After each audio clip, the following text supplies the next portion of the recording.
नाम श्रेष्ठ आहे, पण नामात पण एक दोष आहे. आणि कोणता दोष आहे हे जाहीर सांगतो. रेकॉर्डिंग चालू आहे, लाखो लोक बघतील, पण मी जाहीररित्या सांगतो, नामात एक दोष आहे.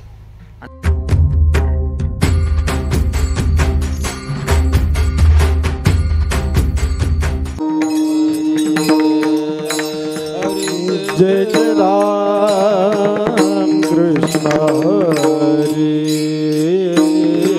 जय जय राम कृष्ण हरी, जय जय राम कृष्ण हरी, जय जय राम कृष्ण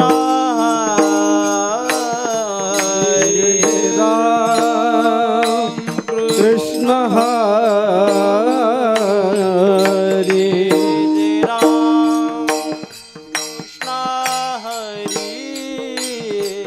जय जय राम कृष्ण हरि,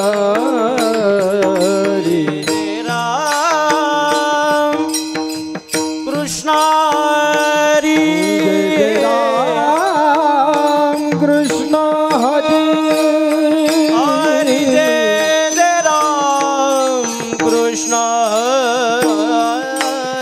जय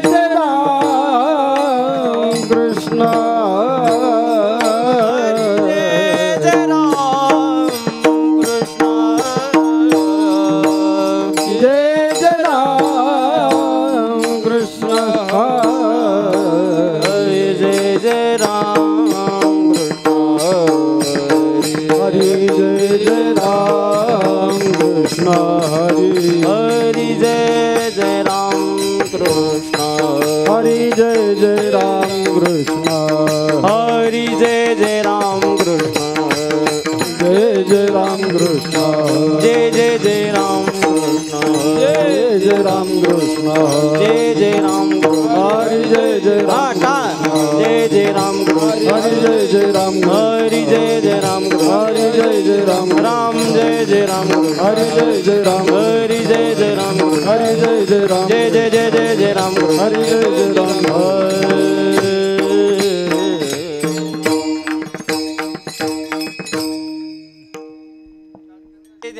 ध्यान उभे बेटेवरी,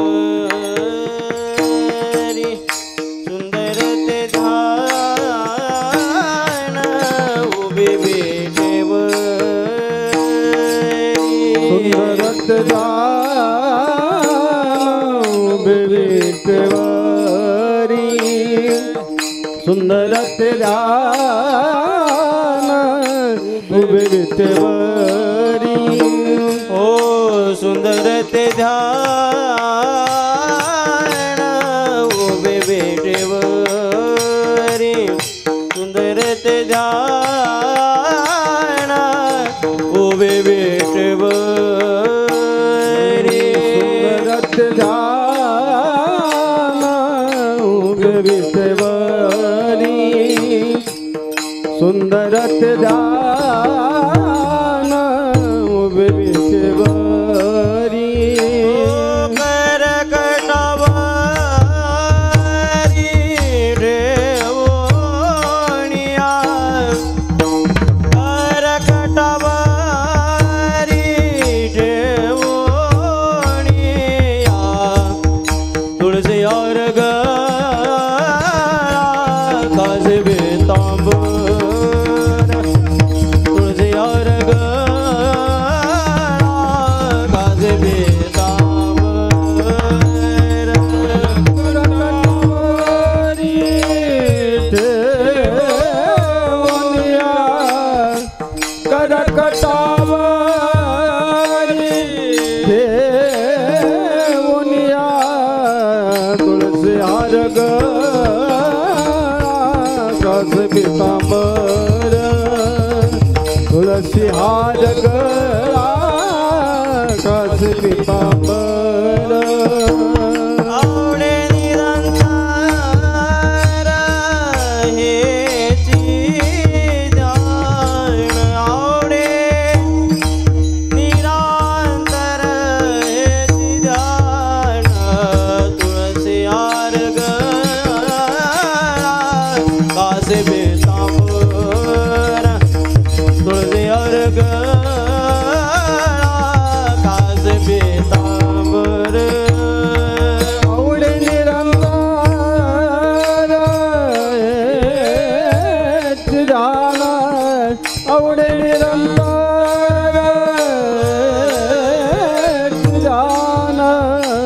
तुलसी हार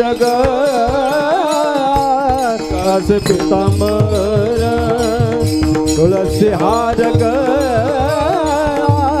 कास पीतांबर मकर कुंडले तळपती श्रवणी कंटिका शुभमणी विराजित तुळसी अर्घ कास पीतांबर तुळसी अर्घ कास पीतांबर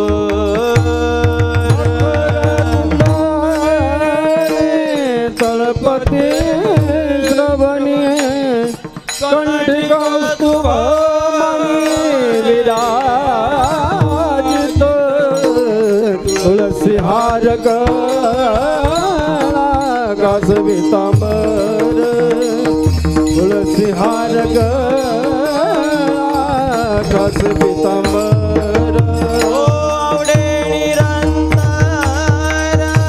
येती ध्यान आवडे निरंतर येती ध्यान तुळसी अर्घ कास पीतांबर तुळसी अर्घ कास पीतांबर तुलसी हार कास पीतांबर तुलसी हार कास पीतांबर कामने माझे हेची सर्व सुख तुका म्हणे माझे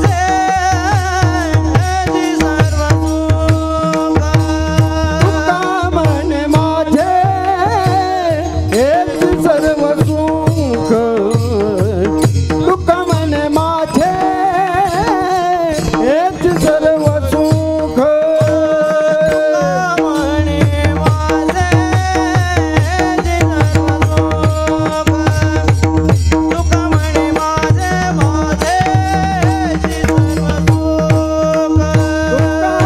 मन माझे हेच सर्व सुख तुका मन माझे हेच सर्व सुख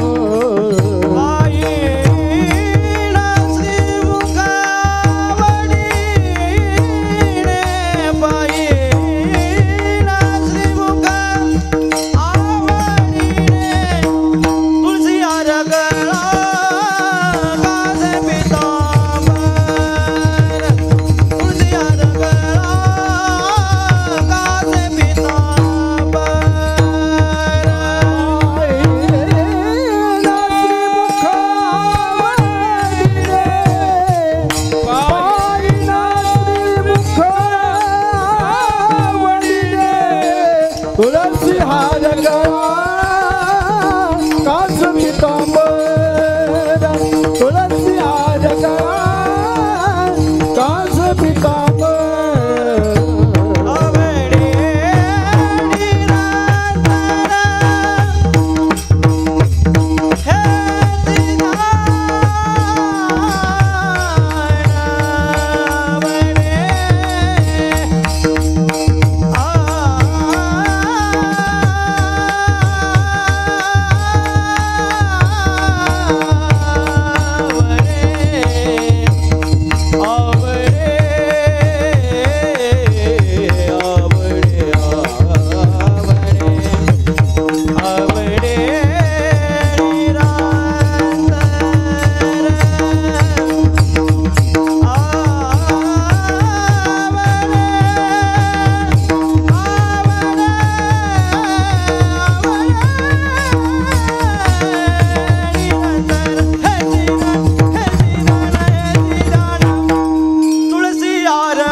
हरी जय जय राम कृष्ण हरी जय जय राम कृष्ण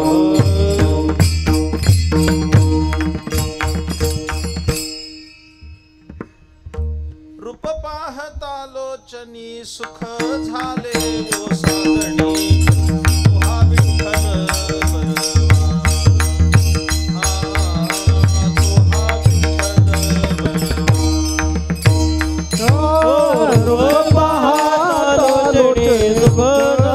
ओ साजणी तुहा विठ्ठल बलवा तुहा विठ्ठल बलवा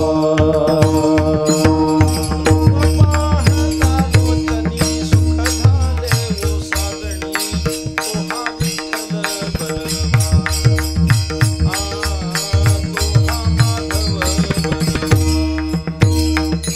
तो रूप पाहता लोचनी झाले ओ साजणी तो विठ्ठल बलवा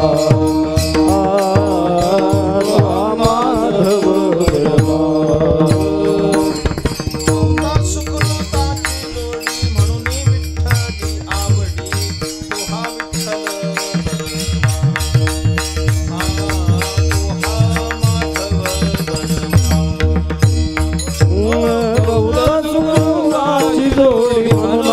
विठ्ठली आवडी तो विठ्ठल बलवा तो माधव बलवा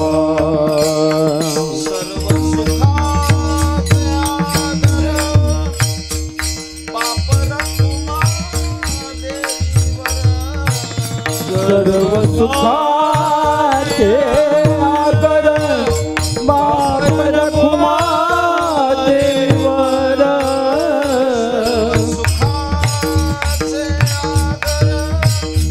बाप रखुमा देवर सुखाचे आदर बाप रखुमा देवीवर सर्व सुखाचे आदर बाप रखुमा देवर सर्व सुखाचे आदर बाप रखुमा देवीवर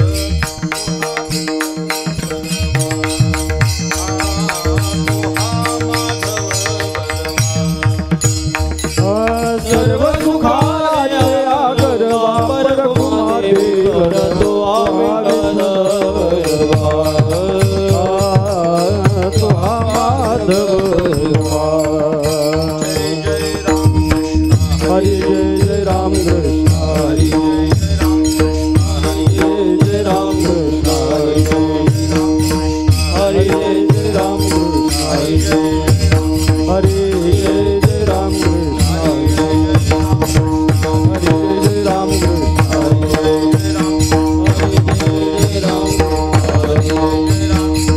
हरी जय जय राम कृष्ण जय जय राम कृष्ण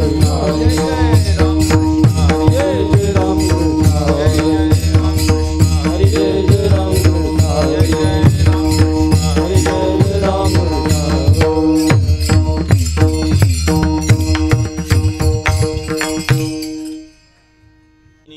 काय जाणे तो परिमळ मोदिनी काय जाणे तो परिमळ काय जाणे तो परिमळ मोदिनी काय जाणे तो परिमळ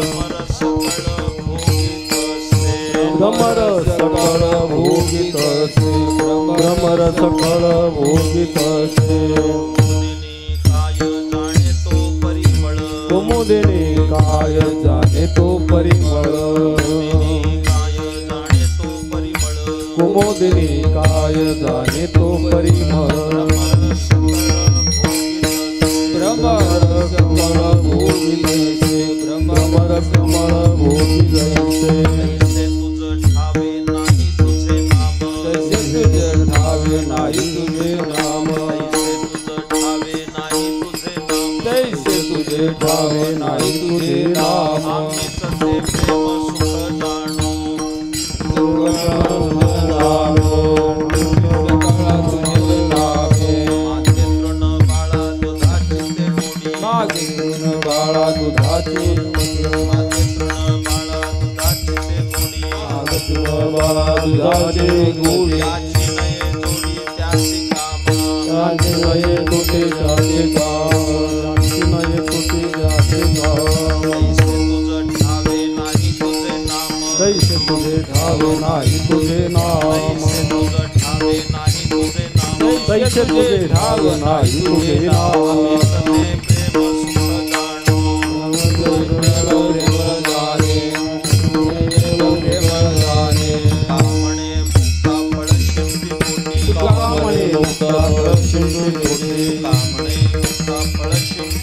तुका म्हणे मुक्ता नाही जाची बेटी भोगती, नाही जाची बेटी भोगती. म्हणे मुक्ता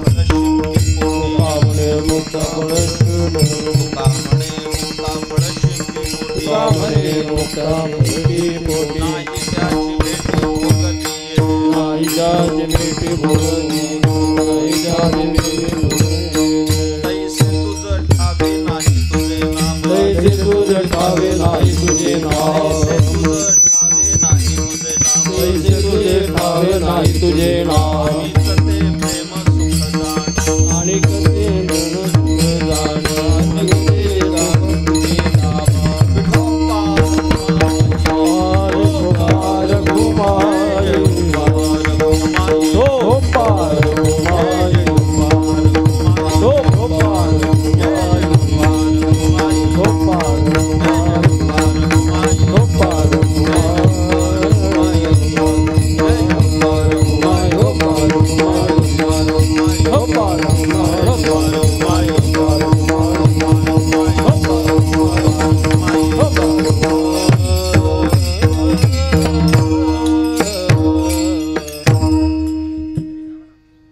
कुमुदिनी काय जाने तो परिमळ, कुमुदिनी काय जाने तो परिमळ. कुमुदिनी काय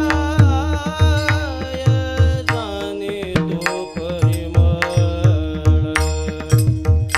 कुमुदिनी काय जाने तो परिमळ. कुमुदिनी काय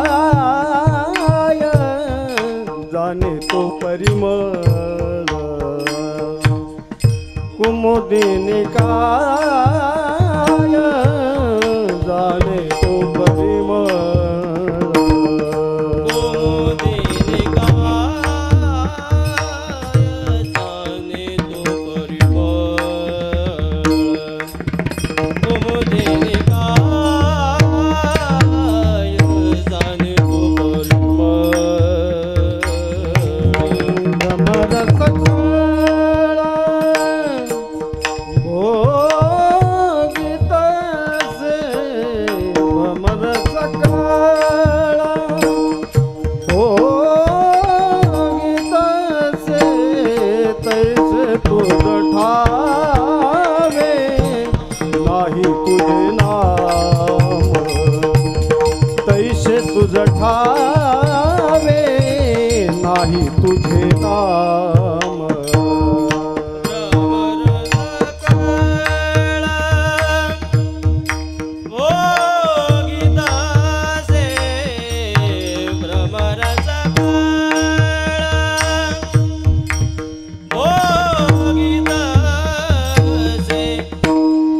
तुझ ठावे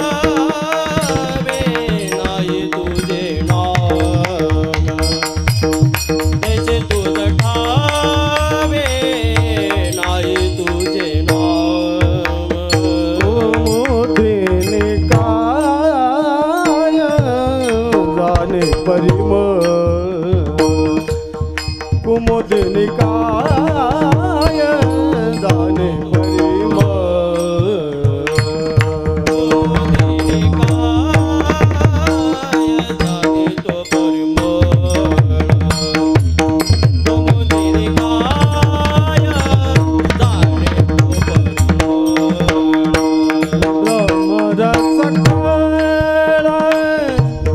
भोगित से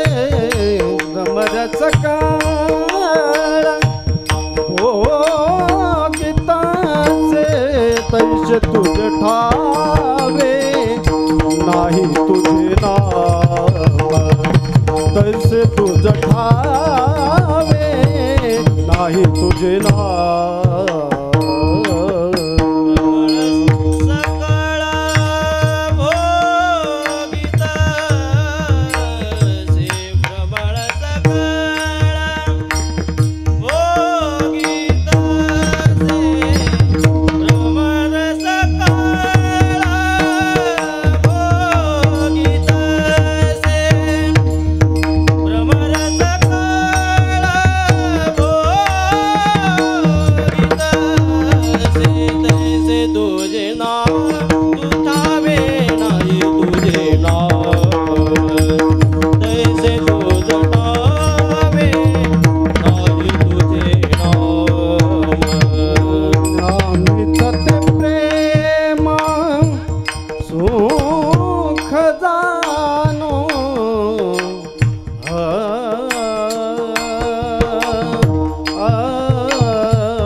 तुझ ठावे नाही तुझे नाम तैसे तुझ ठावे नाही तुझे नाम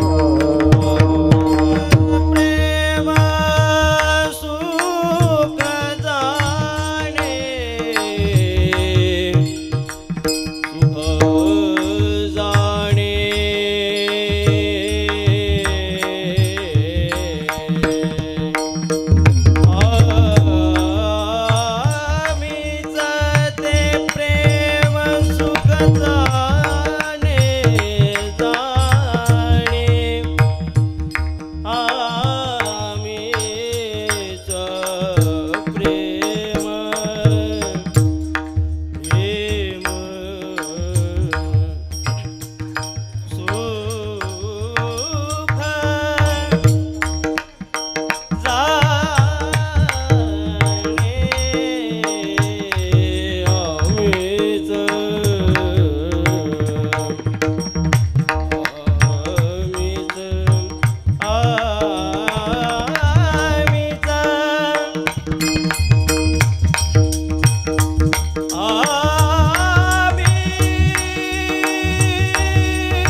कुमुदिनी काय जाणे तो परिमळ, कुमुदिनी काय जाणे तो परिमळ, भ्रमर सकळ भोगी तसे, तैसे तुझ ठावे नाही तुझे नाम, आम्हीच ते प्रेम सुख जाणो. माते तृणबाळा दुधाची ते गोडी, ज्याची नये जोडी त्यासी कामा, तैसे तुझ ठावे नाही तुझे नाम, आम्हीच ते प्रेम सुख जाणो. तुका म्हणे मुक्ता फळ शिंपी पोटी, तुका म्हणे मुक्ता फळ शिंपी पोटी, नाही त्याची भेटी भोगतिये, तैसे तुझ ठावे नाही तुझे नाम, आम्हीच ते प्रेम सुख जाणो. विठ्ठला विठ्ठल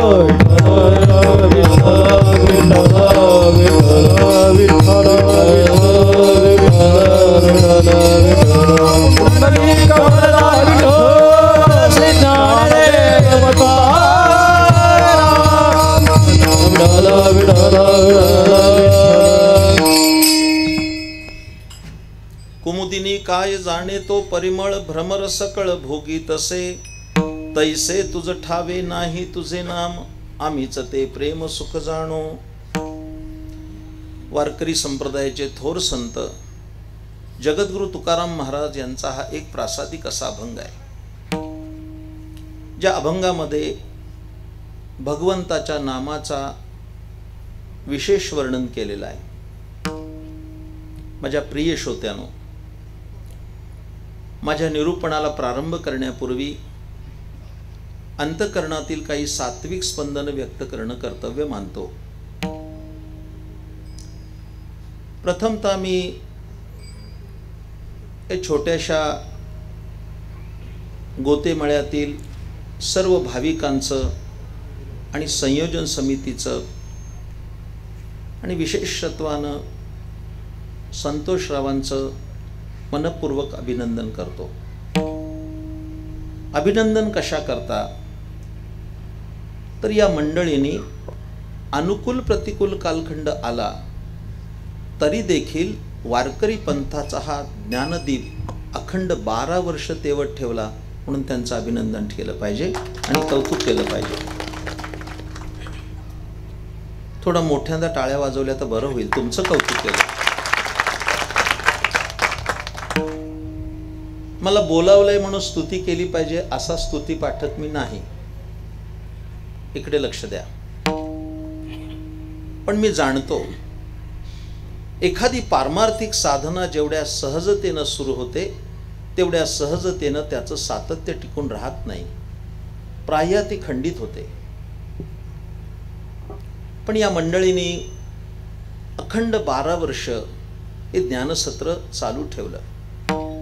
वारकरी पंथाचे एक उपासक असणारे हरिभक्तीपरायण मधुकर महाराजांच्या शुभ प्रेरणेनं सुरू झालेला उत्सव आज तपपूर्ती साजरं करत आहे. इकडे लक्ष द्या. एखादी पारमार्थिक साधना सातत्यानं 12 वर्ष झाली की त्याला एक तप झालं असं म्हणतात. तसं एक तप झालं, त्याचा हा उत्सव आहे. खरं तर मला इथे आल्यानंतर श्री महालक्ष्मीच्या दर्शनानं प्रसन्नता लाभली. आदिशक्ती महालक्ष्मीच्या प्रांगणात हा उत्सव सुरू आहे.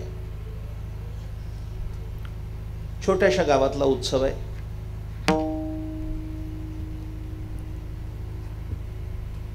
अनेक मोठ्या उत्सवात कीर्तन करण्याचा जेवढा आनंद आहे तेवढाच आनंद छोट्या मळ्यात कीर्तन करण्याचा आहे.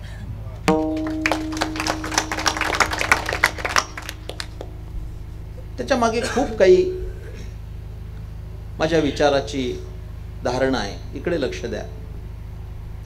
थोडा शांत स्वभावाचा माणूस आहे. अशांत वातावरणात कीर्तन करू शकत नाही. तुम्ही जेवढी शांतता प्रदान कराल तेवढं काही मी चांगलं सांगू शकेन. खरं तर माझ्या व्यस्त जीवनातून या उत्सवाला येण्याचं मुख्य कारण कोणतं असेल तर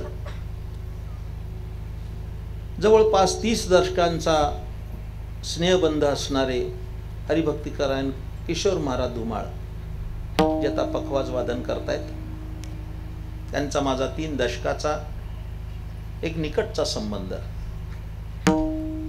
खरं म्हणजे आतापर्यंत 3 हट्ट मी पाहत आलो. राजहट्ट, स्त्री हट्ट आणि बालहट्ट. त्यात एक किशोर हट्ट जमा करावा लागेल. एक वारकरी संप्रदायातलं सृजनशील व्यक्तिमत्व, त्यांना नाही म्हणता आलं नाही मला. आणि आल्यानंतर मला समाधान वाटलं. एक छोटंसं वस्तीवजा असणारं हे गाव मोठ्या जिद्दीनं समारंभ करत आहे. सद्गुरू शंकर महाराजांचे पूर्ण कृपांकित असणारे संतोषराव एक आदर्श व्यक्तिमत्व. जे वारकरी संप्रदायाचं वर्णन करताना एकच म्हणावं लागेल की वाल्याचा वाल्मिक करण्याचं ताकद फक्त वारकरी पंथात आहे, अन्यांच्यात नाही.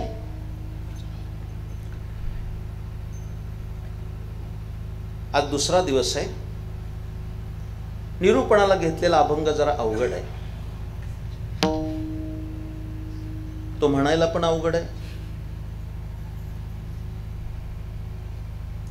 तो म्हणताना गान कोकिळीची पण गफलत झाली. म्हणायला अवघड आहे, सांगायला अवघड आहे, कळायला अवघड आहे. तरी तो मी घेतला आहे. याचा अर्थ असा करायचा नाही की तो मला कळाला आहे. कदाचित तुम्हाला सांगता सांगता मला कळावा या हेतून घेतलाय. आणि महाराजांची वाणी इतकी सोपी नाही. ती आर्ष वाणी आहे. त्याला नित्य नूतनत्वाचा एक दंश आहे. इकडे लक्ष द्या. मला माहिती आहे एका खेड्यात मी कीर्तन करतोय. फार अवघड सांगणार नाही. माझे एक निकटवर्ती आणि अत्यंत स्नेहबंदी असणारे हरिभक्तिपरायण उमेश महाराज बागडे हेही माझ्याबरोबर आलेत. तुमचा त्यांचाही निकटवर्ती संबंध आहे. माझ्याकडे लक्ष द्या. खूप शांततेनं कीर्तन ऐकली पाहिजे. कानानं कीर्तन ऐकलं तर नवल नाही.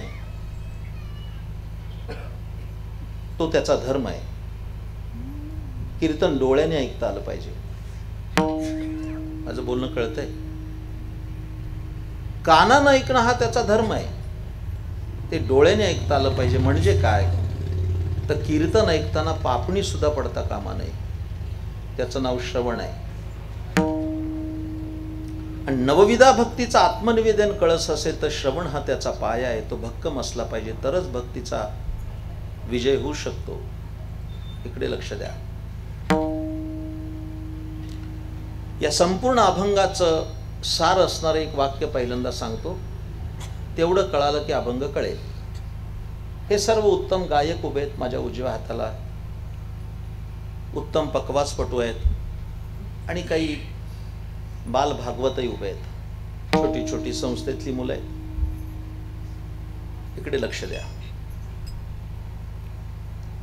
वाक्य जरा मोठं आहे पण ते मी सावकाश सांगतो आणि मग खुलासा पण करतो. मी एका उदात्त भावनेनं बोलतोय. हे सांगण्याचं कारण आहे की मी या विचारात आहे की माझ्यासमोर बसलेला श्रोता हा 12 वर्षाचा आहे, ज्याने ऐकण्यात तप घातलंय. आणि 12 वर्ष ऐकून श्रवणाची उंची वाढली नसेल तर कदाचित इयत्ताच बदलली नसेल, असंही होण्याची शक्यता आहे. खूप मोठा मंडप घातला म्हणजे तपपूर्ती झाली नाही, खूप मोठी जेवणावळ झाली म्हणजे तपपूर्ती झाली नाही. साहित्याचा अभ्यासक असल्यामुळे साहित्यामध्ये एक सुंदर शब्द आलाय, इकडे लक्ष द्या. मी कदाचित कीर्तन संपल्या योजना जाहीर करतो. सध्या माणसं योजना प्रिय आहेत, चालवत नाही तर न चालवत, पण योजनांची भुरळ जनमानसावर आहे. अशी एक योजना पुरुषांकरता, तुम्हाला मी कीर्तन संपल्या 10,000 रुपये देणार, हार्ड कॅश. ऐकताय ना? पण वाकडं शेपूट नसलेलं कुत्रं दाखवायचं. कळतंय का नाही? जाचं शेपूट वाकडं नाही असं दाखवायचं. मला माहिती आहे शक्य नाही, म्हणून एक प्रसिद्ध म्हण आपली आहे, कुत्र्याचं शेपूट नळीत जरी घातलं ते वाकडं, ते जरा बोलू का, नळी वाकडी होईल, शेपूट सरळ नाही होणार. तो स्वभाव आहे त्या आता ते वाकडं शेपूट का ठेवतं माहित नाही, स्वभाव होता त्याचं शेपूट वाकडं. ठीक आहे, माझ्या सगळ्या माता भगिनीसाठी आणखीन दुसरी योजना, तुम्हाला पण 10,000 देणार. लाडक्या बहिणींना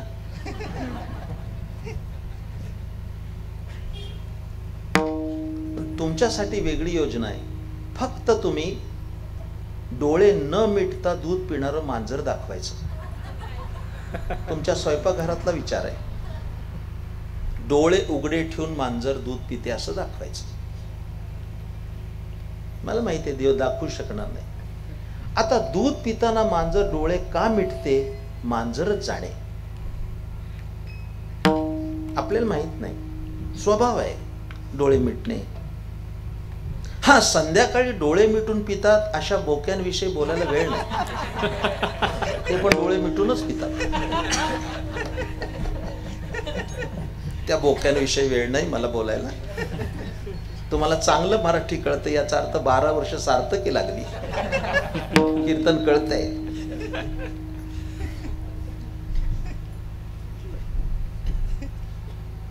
माझ्या प्रिय श्रोत्यानो, जशी मांजराची सवय आहे, जशी कुत्र्याची सवय आहे, तशी सिंहाला एक सवय आहे की तो 5-25 मावलं चालला की मागे वळून बघतो, पुन्हा 5-25 पावलं चालला की मागे वळून बघतो. त्याच्या या स्वभावाच्या कृतीला साहित्यानं सिंहावलोकन असा शब्द दिला.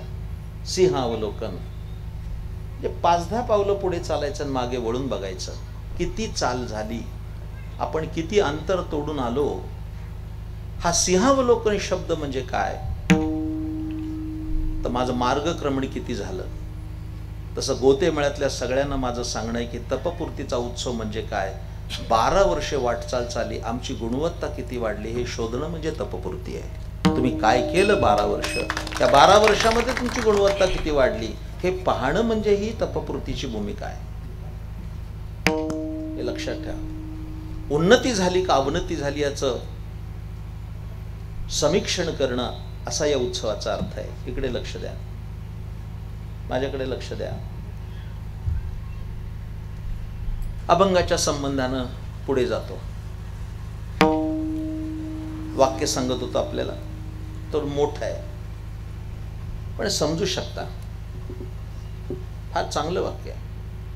या संपूर्ण अभंगाचं सार सांगणारं वाक्य, ज्या ईश्वरी सत्तेनं सकलांना आकलन शक्ती दिली त्याच ईश्वरी सत्तेनं स्वतःचं स्वरूप अनाकलनीय ठेवलंय, ते कळत नाही. वाक्य पूर्ण व्हायचंय माझं अजून, परत सांगतो. कळावं अशा हेतूनं, ज्या ईश्वरी सत्तेनं सकलांना आकलन शक्ती दिली, त्याच ईश्वरी सत्तेनं स्वतःचं स्वरूप या क्षणापर्यंत अनाकलनीय ठेवलंय, ते कळत नाही. पण अशी जी अनाकलनीय सत्ता आहे, त्या ईश्वरी सत्तेला स्वतःला एक गोष्ट अनाकलनीय आहे. आणि काय अनाकलनीय आहे? तर त्या ईश्वरीच्या सत्तेला स्वतःचं नाम अनाकलनीय आहे, असा या अभंगाचा अर्थ आहे. हे जरा शास्त्रीय परिभाषेत बोललो, सोप्या भाषेत सांगतो, तुम्हाला कळावं हेतून. ज्या देवानं सर्वांना बुद्धी दिली, सोप्या भाषेत, ज्या देवानं सर्वांना बुद्धी दिली, त्या बुद्धीच्या बळावर देव कळत नाही. असा जो न कळणारा देव आहे, त्या देवाला स्वतःला एक गोष्ट कळत नाही. आणि काय कळत नाही म्हणाल तर त्याचं नाम किती श्रेष्ठ आहे हे त्याला कळत नाही, असा तुकाराम महाराजांचा या अभंगातला भाव आहे. नाम सर्वश्रेष्ठ, पण त्याची किंमत देवाला पण कळत नाही. इकडे लक्ष द्या. अभंगाची समीक्षा करताना एक लक्षात येईल की अभंगाची भाषा ही संवादाची भाषा आहे. अनेक कीर्तनकार इथं उभे आहेत, भजनी कलावंत आहेत, हे सुज्ञ श्रोते आहेत. प्रत्येक अभंगाला एक भाषा असते, तशी ही अभंगाची भाषा संवादाची आहे. तुकाराम महाराज आणि पांडुरंग परमात्मा या दोघात झालेला संवाद आहे. ते बोलतात देवाशी. इकडे लक्ष द्या. संत देवाशी बोलतात आणि देवाविषयीच बोलतात, हे लक्षात घ्या. पण हा एक अलौकिक आणि वेगळा अभंग आहे. आणि या अभंगाच्या ध्रुपदामध्ये तुकाराम महाराज देवाशी संवाद साधताना म्हणाले, देवा तुला कळत नाही. माझ्याकडे लक्ष द्या. एक वाक्य सुद्धा सटकता कामा नये, तर अभंग कळेल. तुकाराम महाराज देवालाच म्हणतात, देवा तुला कळत नाही. हे म्हणणं किती धारिष्ट्याचं आहे. काय कळतंय नीट ऐका. देवाला कळत नाही म्हणणं ही सामान्य गोष्ट नाही. जो सर्वज्ञ आहे, जीव तर अल्पज्ञ आहे, पण देव सर्वज्ञ आहे. त्याला काय माहिती नाही, जो सर्व जाणतो. तरी तुकाराम महाराज म्हणतात तुला कळत नाही. हे त्यांचं संतत्व किती पराकोटीचं असेल विचार करा. एरवी व्यवहारामध्ये तुम्हाला कळत नाही असं बोललं तर माणूस सहन करीत नाही. काही कळतंय का नाही? तुम्हाला कळत नाही.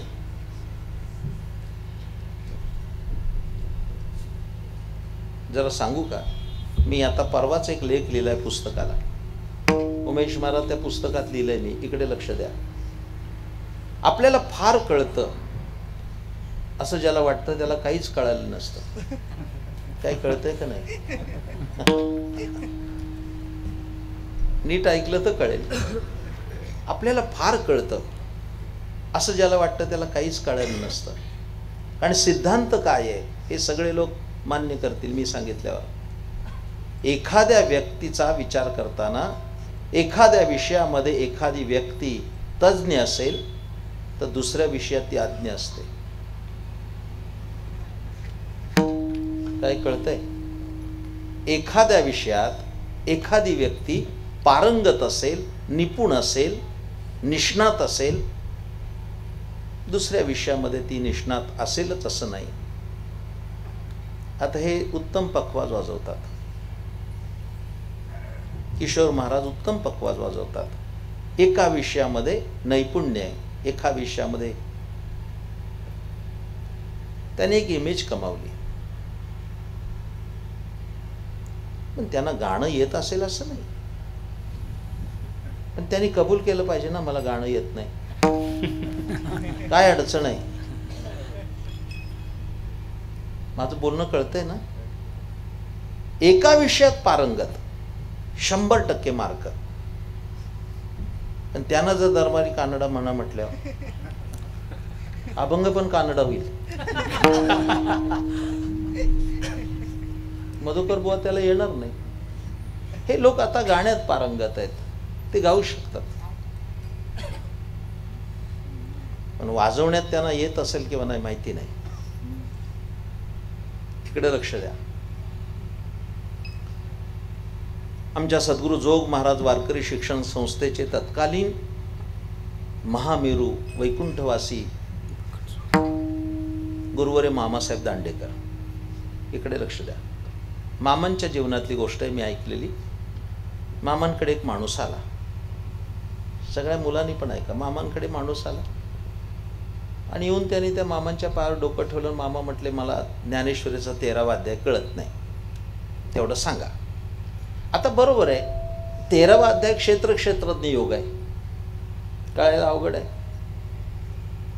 मला 13वा अध्याय सांगा. मामा जरा मिस्किलपणानं बोलले, 13वाच का बाबा? ते जरा बावळट होतं. ते म्हटलं, मला 12 अध्याय कळालेत, 13वा कळत नाही. मामा म्हटले, तू सरळ उभा राहा, तुला एक मला साष्टांग नमस्कार घालू दे, कारण तुला 12 अध्याय तरी कळाले, मला अजून एक ओवी कळाली नाही. तुला 12 अध्याय कळाले म्हणजे किती ज्ञानी पुरुष आहेस तू. हा श्रेष्ठ माणसाचा विनय किती असतो की मला कळत नाही. काय कबूल करायला अडचण आहे? आता हे पकवाज वाजवत आहेत,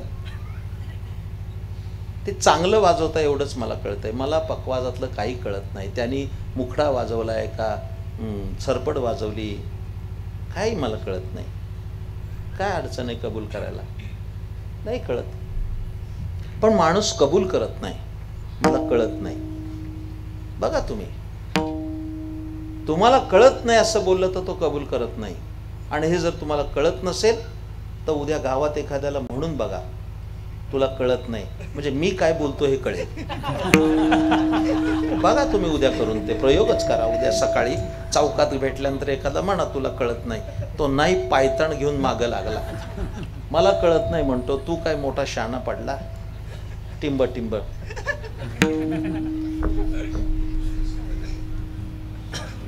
माझं बोलणं कळतंय ना? आपल्याला कळत नाही, इकडे लक्ष द्या, आपल्याला कळत नाही हे माणूस कबूल करत नाही. हा सिद्धांत आहे, हा नियम आहे. आणि या नियमाला अपवाद म्हणजे काय? तुम्हाला कळत नाही हे माणूस कबूल करत नाही, फक्त तुम्हाला कळत नाही हे घरातच कबूल करतो. हे तरी कळतंय का नाही तुम्हाला? इकडे बघा, कबूल करावंच लागतं.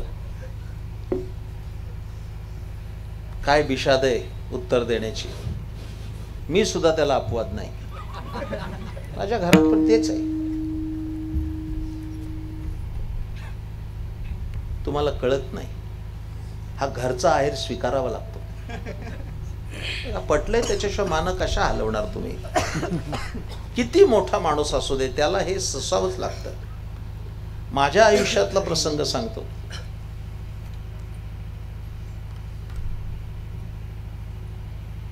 उमेश महाराज, एकदा मला फोन आला. हे आता मोबाईल यंत्र आहे सगळ्यांकडं, फोन येत राहतात. काही नाव नव्हतं त्याच्यावर, अननोन होता.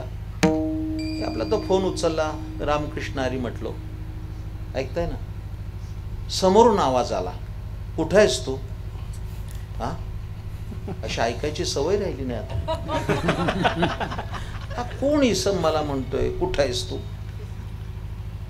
हे आदरार्थी वचन नाही, काही नाही. मला वाटलं कदाचित चुकीचा नंबर आला असेल, त्याला कुणी दुसरा माणूस पाहिजे असेल. मी त्यांना म्हटलं, आपणाला कुणाशी बोलायचं आहे, कोण हवंय आपल्याला? त्याने तिकडनं ताकदीनं आवाज दिला, प्रमोदच ना तू? हा, मला कळलं नाही की हा माझं बारसं जेवलेला कोण असावा. मग मी त्याला विचारलं, कोण बाबा, काय बाबा? मग त्याने मला सांगितलं की मी तुझा मित्र, आपण एका शाळेत शिकलो, शेकटकर मॅडम आपल्याला हेडमास्टर होत्या, इंग्रजी पवार सर शिकवायचे, गणित सुरटेबाई शिकवायच्या. मग माझ्या लक्षात आलं हा आपला मित्र आहे. त्याने मला सांगितलं आत्ता मी डिस्ट्रिक्ट कोर्टाचा जज झालोय. आमच्या जिल्ह्याच्या गावी मोठा सप्ताह आहे, त्यात तुझं कीर्तन आहे. ते लोक मला निमंत्रण द्यायला आले होते. तुझं नाव बघून त्यांच्याचकडनं फोन घेतला आणि तुला फोन लावला. तेव्हा मला कळलं की माझ्या गृहपाठाच्या वयात चोरून नेणारा माणूस जज झालाय. हे वास्तव आहे, झालेलं सांगतोय मी तुम्हाला ॲज इट इज. तरी मला आनंद झाला. चला 40 वर्षाने आपला मित्र भेटणार, आनंद वाटला. गेलो त्या दिवशी. इकडे लक्ष द्या. गेल्यानंतर काय, डिस्ट्रिक्ट कोर्टाचा बंगला कोणता विचारायचं कारण नव्हतं. भली मोठी शासकीय त्याला दिलेली इमारत,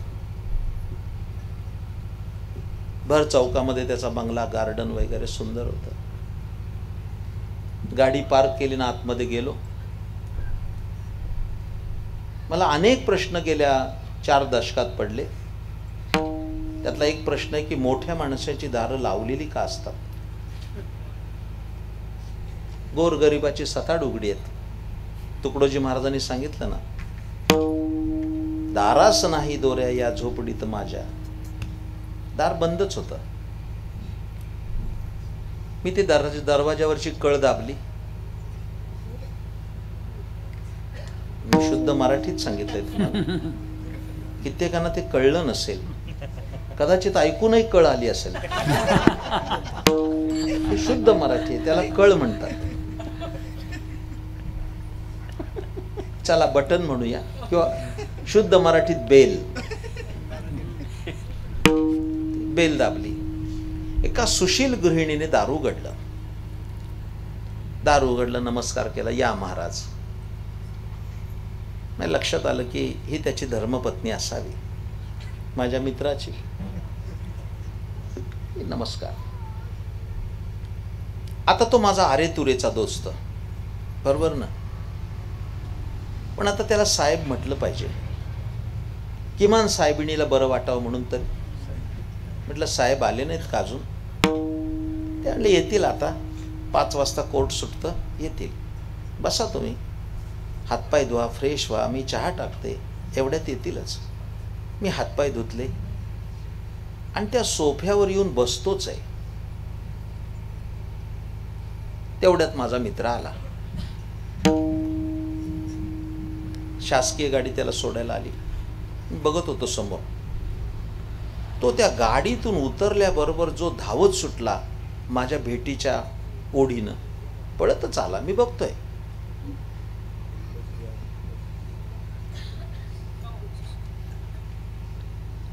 तो बुटाची लेसच सोडतोय.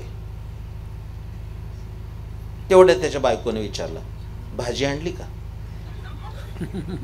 अहो डिस्ट्रिक्ट कोर्टाचा जज, अख्खा जिल्हा त्याला चळाचळा कापतोय ऑर्डर केल्यावर.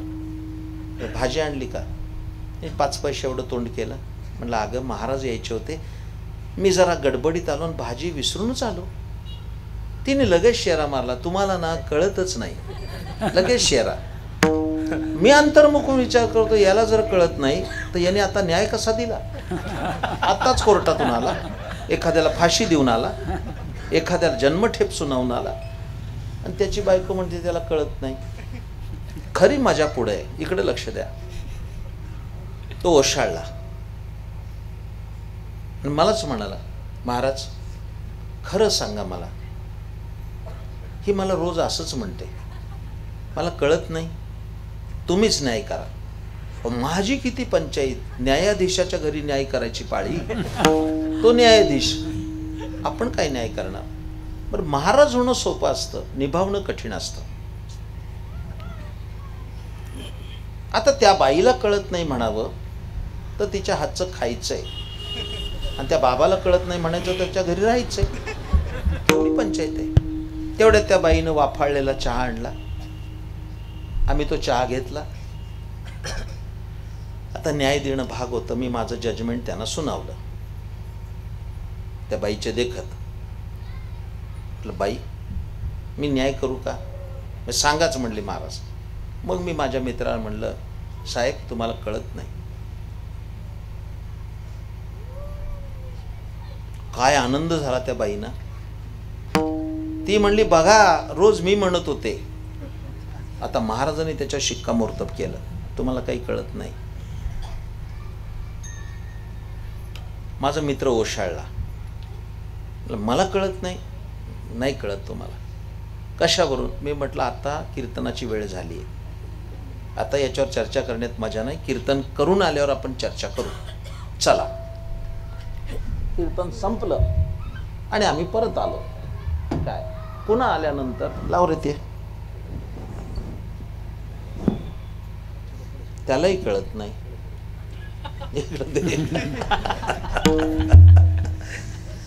ते काय सांगत होतो तुम्हाला?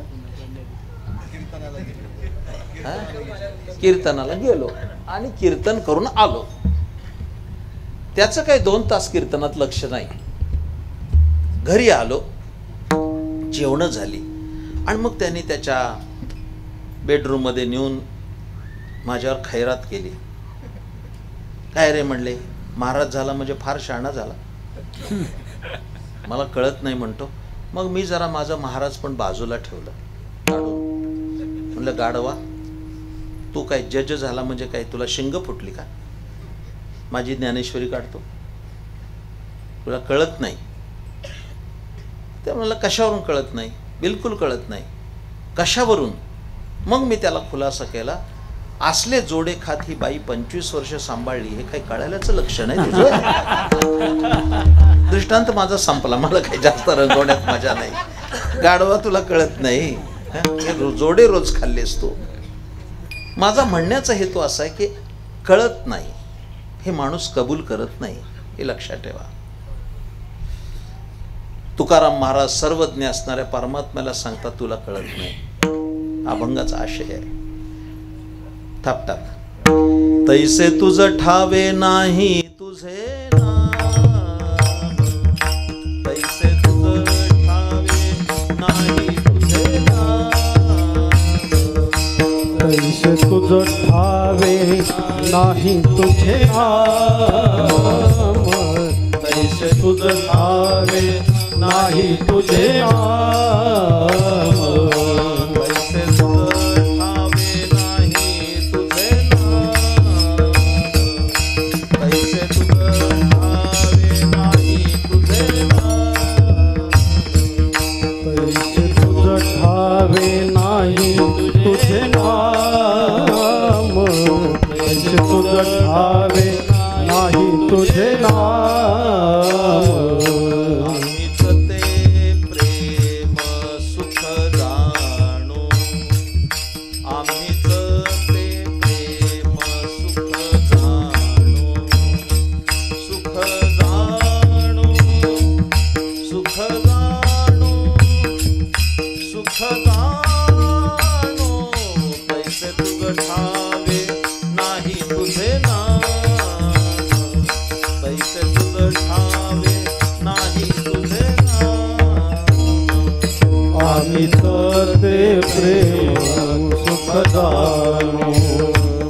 आम्हीच ते प्रेम सुख जाणो, सुख जाणो, सुख जाणो, सुख जाणो. तैसे तुझे ठावे नाही तुझे नाम, तैसे तुझे ठावे नाही तुझे नाम.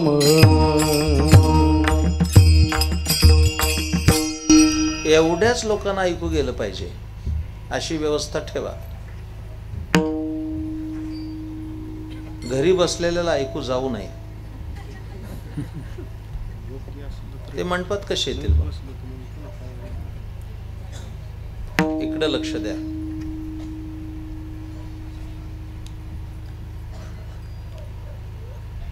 देवा तुला कळत नाही.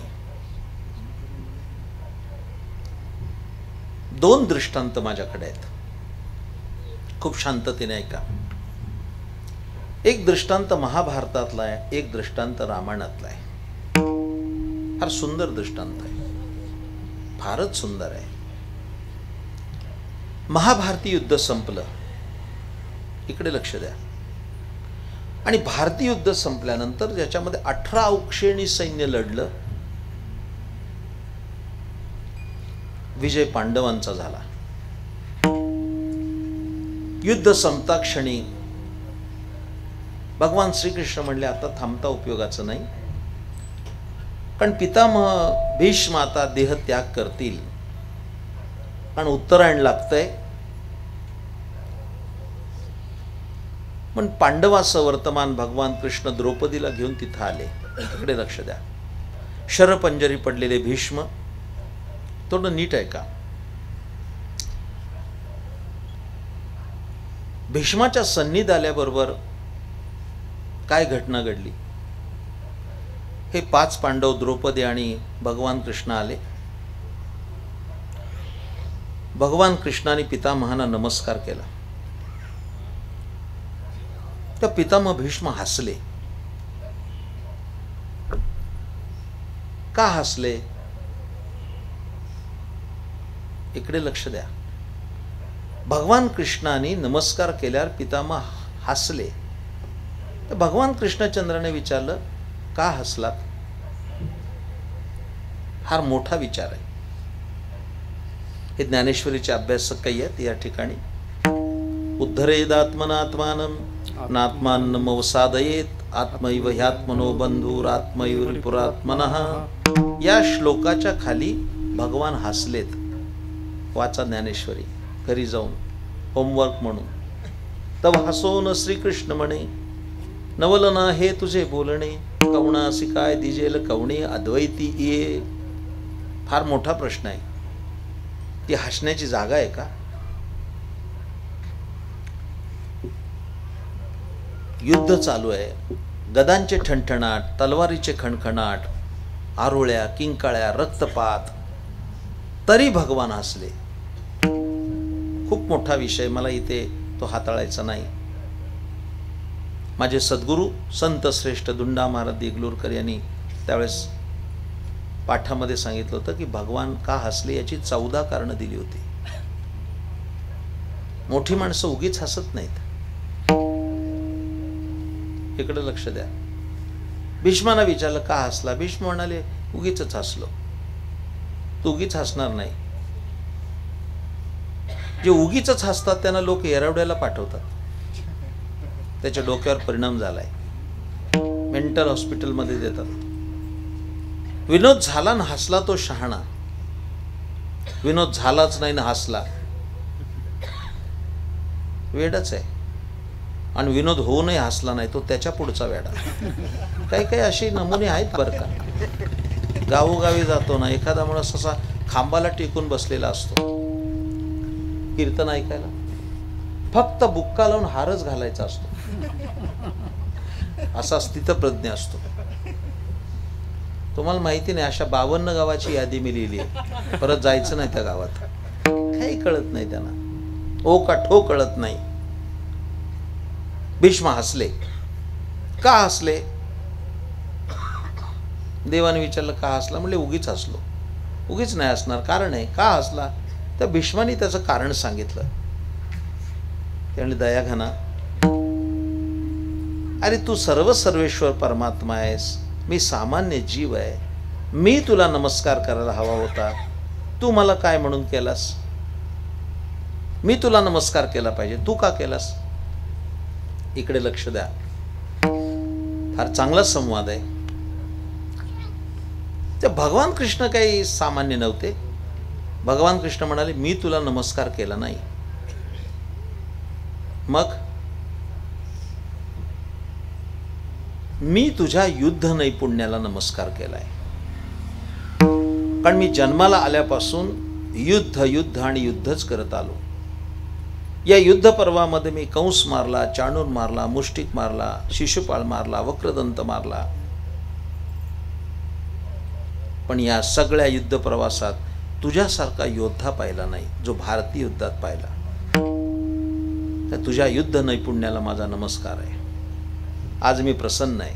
काही पाहिजे असेल तर माग, असं भीष्मांना भगवान कृष्ण म्हणाले, माग. तर भीष्म म्हणाले, आता मागायचं काय शिल्लक राहिलंय?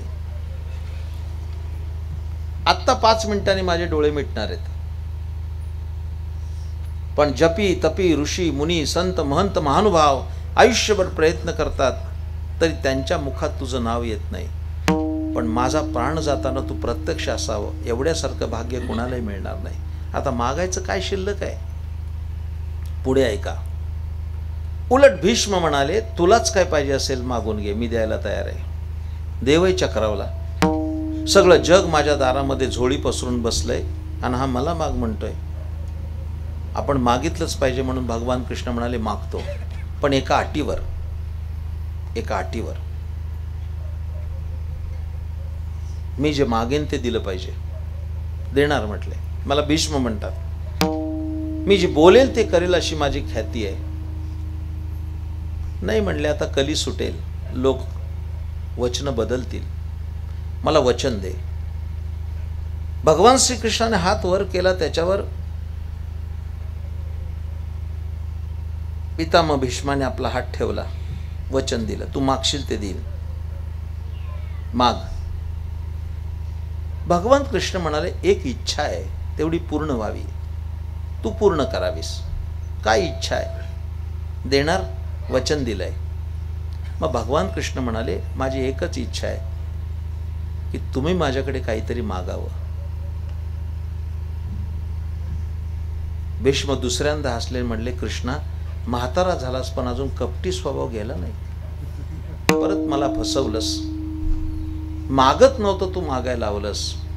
ठीक आहे, मागतो मी आता, वचनबद्ध आहे, मागा म्हटले. मला पण वचन पाहिजे, कारण मी मागेल ते तू दिलं पाहिजे. हा काळा माणूस फार हुशार. कारण मी वचन देतो, पण मी मागितलं ते तू मागायचं नाही. धर देतो. ठीक आहे म्हणले, तू मागितलं ते मी मागणार नाही, वचन दिलं.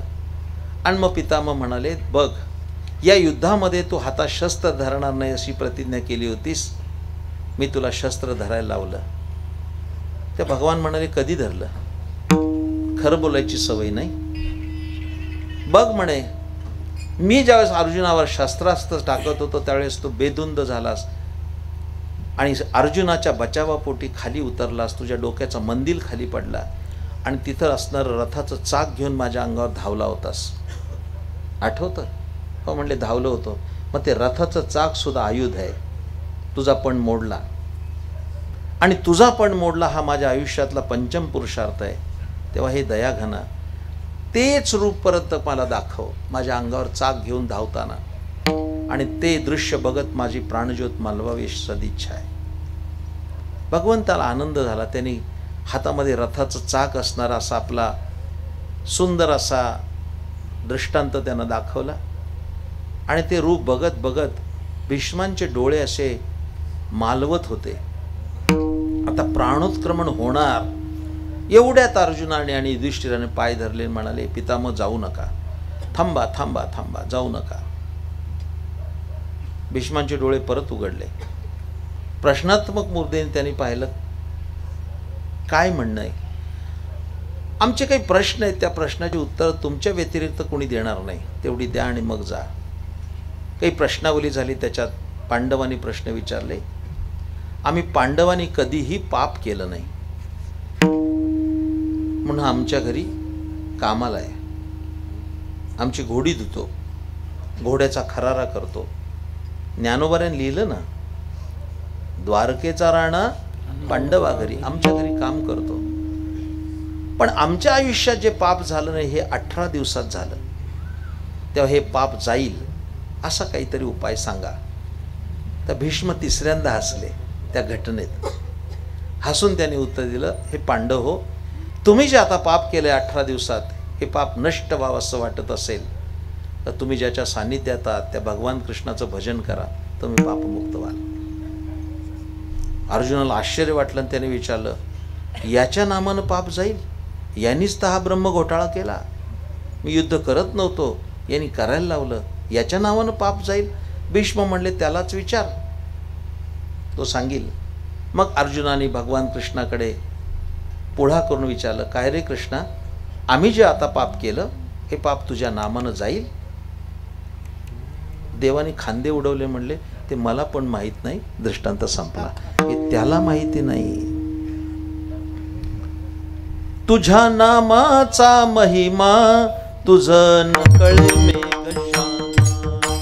तुझ्या नामाचा महिमा तुझं न कळे मेघश्यामा.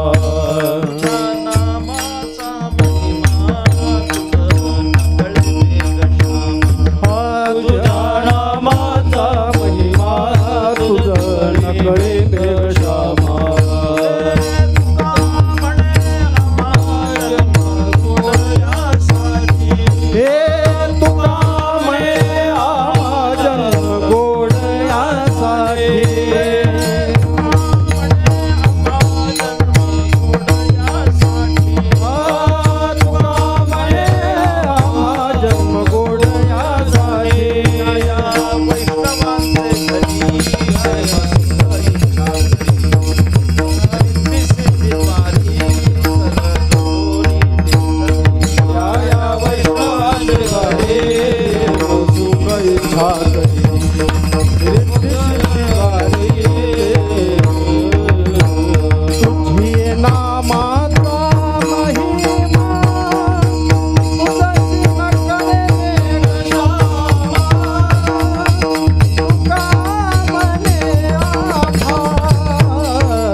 देवाला नाम किती श्रेष्ठ आहे कळत नाही. या कीर्तनाचा शेवट मी खूप चांगला करणार आहे.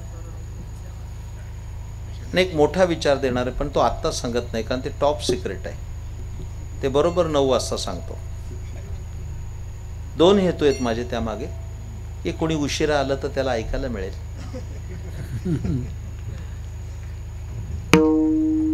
पण हा अर्धा हेतू आहे. कोणी उशिरा आलं तर त्याला ऐकायला मिळेल ही भावना आहे. आणि जो मधून जाईल त्याला ऐकायला मिळू नये ही पण भावना आहे. पूर्ण ऐकलं पाहिजे. काही माणसं गारुड्याचा खोळ बघितल्यासारखा निम्म्यातून कीर्तनाला जातात. इकडे लक्ष द्या, मला वेळ नाही आहे सांगायला. माझ्यासमोर दुसरा दृष्टांत आहे. 12 वर्ष कीर्तन ऐकतायत, कदाचित एखादे कीर्तनकार सांगतात इतका तो सर्वांना सर्वश्रुत असणार आहे. तो रामायणातला आहे. इकडे लक्ष द्या. चालू कीर्तनात मोबाईल मध्ये डोकं घालू नका, नाही तर अमृताचे सागरी बुडीजे आणि तोंडा वज्रमिठी पाडीजे असं होईल. एक माणूस अमृताच्या समुद्रात पडला आणि तोंडात जाईल म्हणून नाक तोंड बंद केलं आणि मेला. अरे तो अमृताचा आहे, तो काय पाण्याचा समुद्र नाही. कीर्तन हा अमृताचा कल्लोळ आहे. काना मना जिणी व्हावी असं ऐकलं पाहिजे. फार मोठी तत्वचिंतकांना समस्या आहे. कदाचित 10 वर्षानंतर मोबाईल पाठी समाज बर्बाद झालेला दिसेल आणि त्याची सुरुवात झाली आहे. तुम्हाला माहिती नाही, झोपलेले लोक आहेत सगळे. पुण्यामध्ये लहान मुलांच्या हातातून मोबाईल कसा काढून घ्यावा याचे अभ्यास वर्ग निघालेत. असं वाटत नाही आम्ही आमची पिढी खराब करतोय. 2-5 वर्षाच्या मुलाच्या हातात मोबाईल आई वडील देतात आणि वर कौतुकानं सांगतात आम्हाला जे कळत नाही ते याला कळतं. ऑक्सफर्ड युनिव्हर्सिटीचा विद्यार्थी केम्ब्रिज विद्यापीठात जाईल अशी लक्षणं. एखाद्या व्यक्तीत एखाद्या वस्तूचा उपयुक्ततावाद हा एक चर्चेचा विषय ठरावा. इकडे लक्ष द्या. रामायणातला दृष्टांत आहे. लंकेला जाण्यासाठी प्रभू रामचंद्रांनी सेतू बांधला. हे रामायणात ऐकतोय आपण. राघवे सागरात पाषाण तारिले, तारी ऐसे जड उदकावरी जो दगड. ते वानर दगडी टाकत होते आणि ते तरंगत होते पाण्यावर. ते प्रभू रामचंद्रांनी बघितले, पाण्यावर दगडी तरंगतायत आणि हे दगड टाकतायत, ते तरंगतायत. आपण पण एखादा टाकून बघावा असं रामरायाच्या मनात आलं. त्यांनी तो दगड उचलला पण आणि आता टाकणार.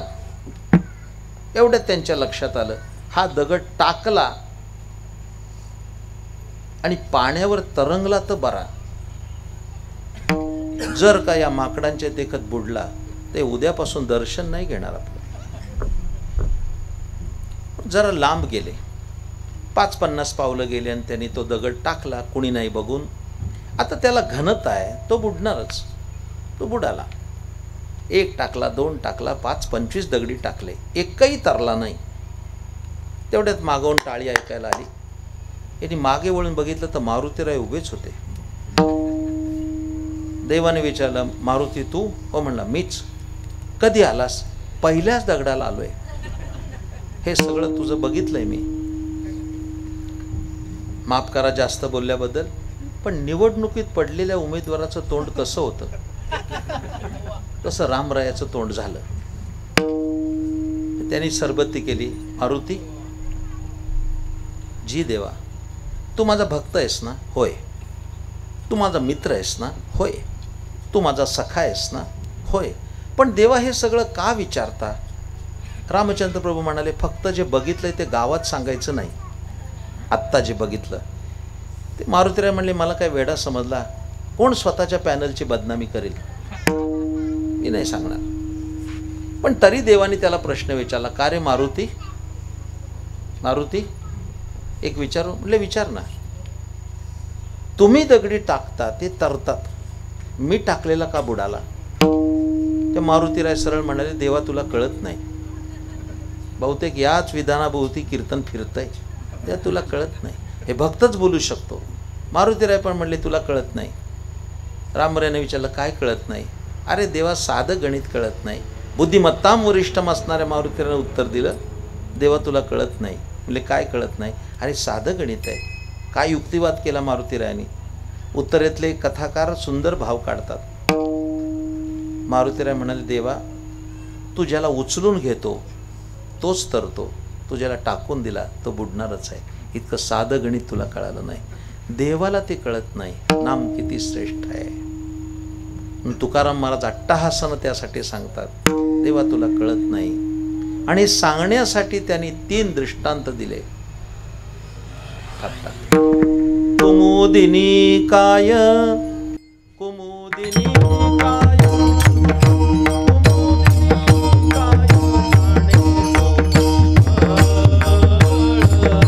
कुमुदिनी काय, कुमुदिनी काय, कुमुदिनी काय जाणे तो परिमळ. कुमुदिनी काय, कुमुदिनी काय,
संत साहित्याचे जे अभ्यासक आहे त्यांना कळेल मी काय बोलतोय.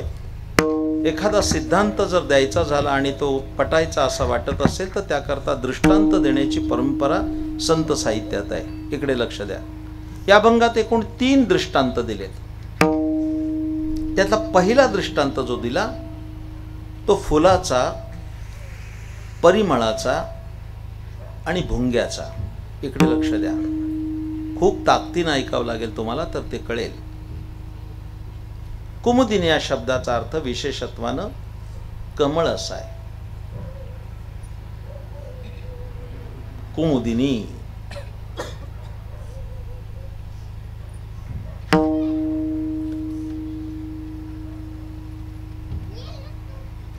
दुर्दैवाने भाषा दारिद्र्य ही समस्या आहे.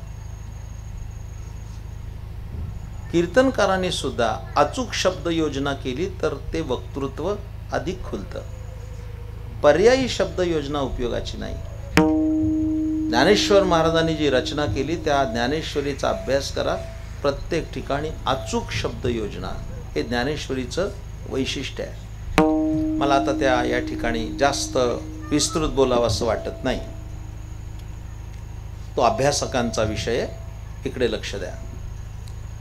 कुमुदिनी म्हणजे कमळ. फूल घेऊया. एक फूल आहे सोप्या शब्दात. त्या फुलामध्ये परिमळ आहे, मकरंद आहे. पण त्या परिमळाची किंमत काय ही फुलाला कळत नाही. इकडे लक्ष द्या. त्याची किंमत भुंग्याला कळते. परिमळ फुलाचा आहे, फुलाला कळत नाही, भुंग्याला कळतो. म्हणजे शेकडो किलोमीटरनं भुंगा येतो गुंजारव करत आणि त्या फुलावर बसतो, त्याचा आस्वाद घेतो आणि उडून जातो. काही कळतंय? परिमळ फुलाचा. आता विस्तार करत नाही कारण घड्याळ काही थांबायला तयार नाही. परिमळ फुलाचा. फुलाला कळत नाही, त्याची किंमत भुंग्याला कळते. तसं तुकाराम महाराज देवाला म्हणतात, देवा बघ परिमळ फुलाचा आहे, फुलाला त्याची किंमत कळत नाही, ती भुंग्याला कळते. तसं नाम तुझंच आहे पण तुला कळत नाही, ते आम्हाला कळतं. आम्हीच ते प्रेम सुख जाणो. आणि तुला कळत नसेल तर तुकाराम महाराज अत्यंत चांगला दृष्टांत देतात. माते तृण बाळा दुधाची ते गोडी,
दुसरा दृष्टांत दिला. इकडे लक्ष द्या. फुलाचा परिमळ आहे, फुलाला त्याची किंमत कळत नाही, भुंगा जाणतो. तसं आईच्या स्तनात दूध आहे पण त्या दुधाची किंमत आईला कळत नाही, ती बाळाला कळते. माते तृण शब्द योजना पण कशी आहे. गवताच्या काडी एवढी किंमत नाही.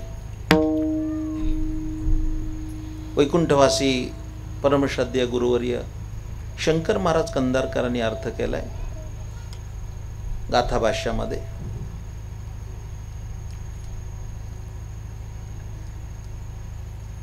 गायीच्या स्तनात दूध आहे, त्याची किंमत वासराला कळते, गायीला कळत नाही. इकडे लक्ष द्या. कोणताही दृष्टांत असू देत पण अर्थ त्याचा तो आहे. तसं तुकोबाऱ्या देवाला सांगता, देवा नाम तुझंच आहे पण तुला कळत नाही, आम्ही जाणतो. आणि हेही कळत नसेल तर तुला सांगतो, तुका म्हणे मुक्ता फळ, तुका म्हणे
दृष्टांत दिला तुकाराम महाराज या अभंगात.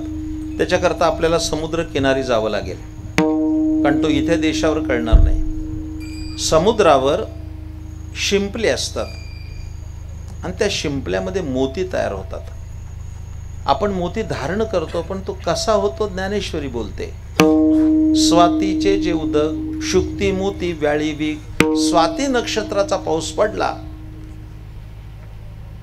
आणि त्याचा थेंब जर शिंपल्यात गेला की त्याचा मोती तयार होतो. काही रासायनिक प्रक्रिया असेल, तो संशोधनाचा विषय असेल, मला त्याचं काही घेणं देणं नाही, पण शिंपल्या मोती तयार होतो मोती. प्रश्न काय आहे तुकाराम महाराजांचा, मोती शिंपल्यात तयार झाला पण त्या मोत्याची किंमत शिंपल्याला कळत नाही, ती सराफाला कळते, रसिकाला कळते. दृष्टांत संपला. सराफ त्याची मोत्याचा सर करतो, नाकातली नथ करतो, कानातली कुडी करतो, रसिक घालतात,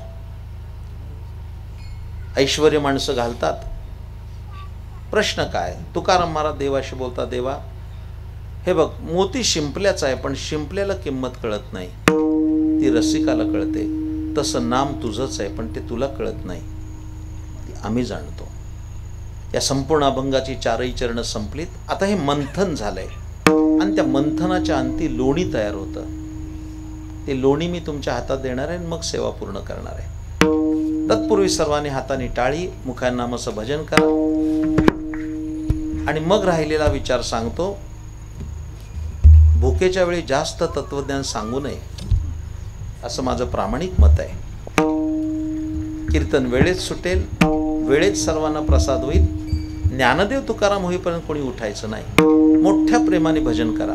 विठोबा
Kumar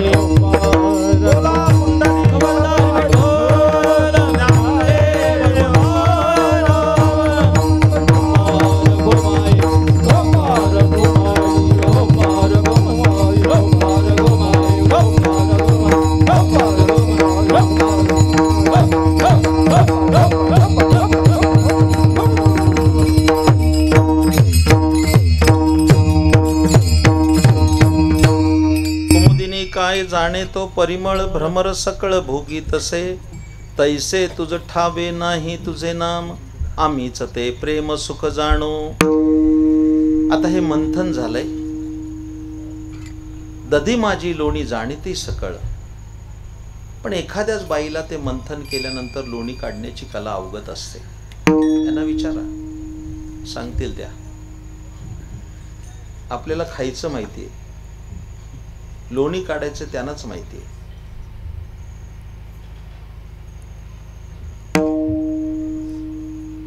मला त्याच्या गोष्टी सांगण्यात काही स्वारस्य नाही, पण ओठात आले तर पोटात ठेवत नाही. नवीन लग्न झालेली मुलगी आली, विरजण कालवलं, घुसळायला बसली, लोणी काही निघेना. तर ती सासू म्हणणारी बाई म्हटली, अगं तुझ्या आईनं काही शिकवलं नाही? पहिला आईचा उद्धार. सासवा फार खाष्ट. सासू खाष्ट कशी असते हे लोकांना कळावं म्हणूनच देवाने ललिता पवारला जन्म दिला. आणि देवाने तिला डोळा पण तसलाच दिला होता. नंतर तिने रामायणात मंथरा केली आणि मरून गेली. ती म्हणाली, अगं थंडी किती पडलीये, जरा गरम पाणी घाल. अर्ध भांड गरम पाणी घातलं की लगेच लोण्याचा गोळा निघाला टप्प दिशी. पुढं ऐकायचंय, तुम्हाला सांगतोय. ती अशी येडी उन्हाळ्यात पण गरम पाणी घालायला लागली. त्या म्हातारी म्हणली, आता बर्फाचा खडा घाल म्हणजे लोणी येईल. तसं अक्षराचं मंथन झाल्यानंतर त्यातनं तत्वज्ञानाचं असं लोणी निघतं, विचाराचं लोणी निघतं. 3 दृष्टांत दिले. संवाद चालू आहे तुकारामांचा देवाचा. देवा ऐक, फुलामध्ये परिमळ आहे पण त्याची किंमत फुलाला कळत नाही, भुंग्याला कळते. आईच्या स्तनात दूध आहे पण आईला किंमत कळत नाही, ती बाळाला कळते.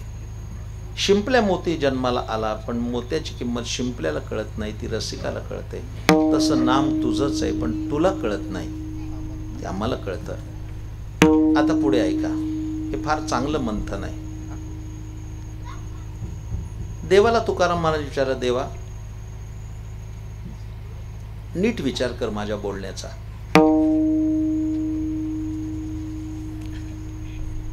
परिमळ फुलाचा आहे, फुलाला कळत नाही, त्याचा भोग भुंगा घेतोय.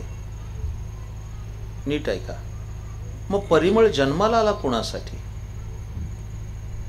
काही कळतंय? नाही ना. म्हणून मी आधीच सांगितलं की कळण्याजोगा नाही. आता पुढे ऐका, पुढे ऐका. आईच्या स्तनात दूध आहे, आईला त्याची किंमत कळत नाही, त्याचा आस्वाद बाळ घेत आहे. मग दुधाचा जन्म कुणासाठी? बाळासाठी. आत्ताशी कळलं, दुधाचा जन्म बाळासाठी.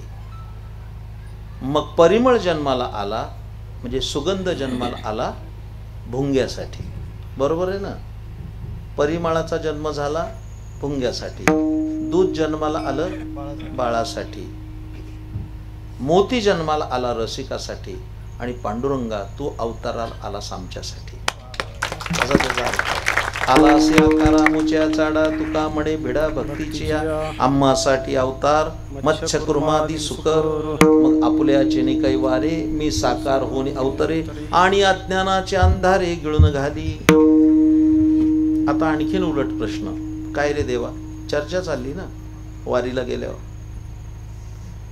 परिमळ जन्माला आला भुंग्यासाठी, दूध जन्माला आलं बाळासाठी, मोती जन्माला आला रसिकासाठी, तू अवतरलास आमच्यासाठी. पण काय रे देवा, कधी कधी मला शंका येते, उगीच शंका येते रिकाम्या मनात. ऐकताय ना? भुंगाच नसेल